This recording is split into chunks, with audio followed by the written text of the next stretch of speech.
I think that it is all connected.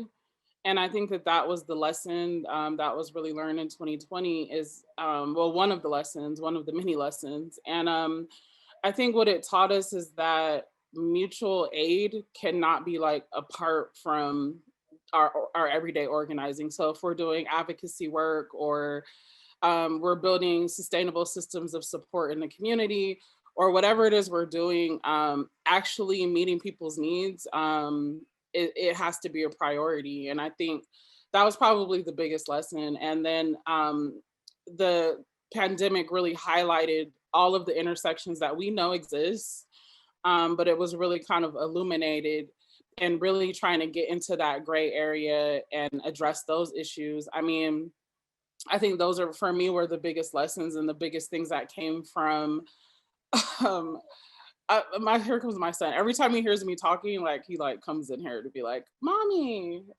I have to interrupt now." So, and then I think too, we were able to find out a lot of things about bail.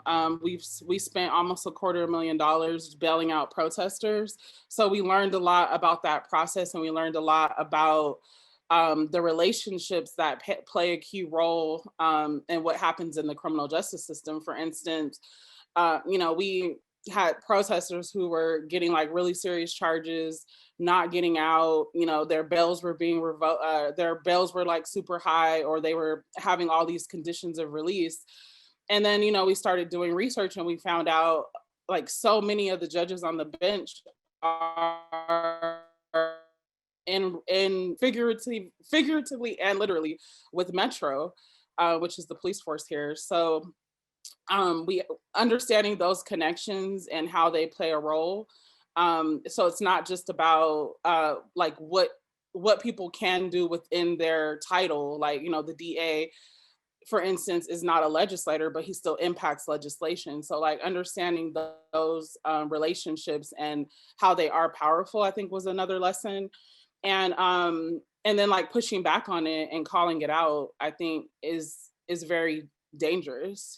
So I think that was also something that we learned, is that we really have to start thinking about our physical and personal safety as we do this work and what that looks like. And because, based on history, I love history, so I'm always going to like divert to history. But, history tells us that when white supremacy cannot control you anymore through structures and through systems, they'll just kill you.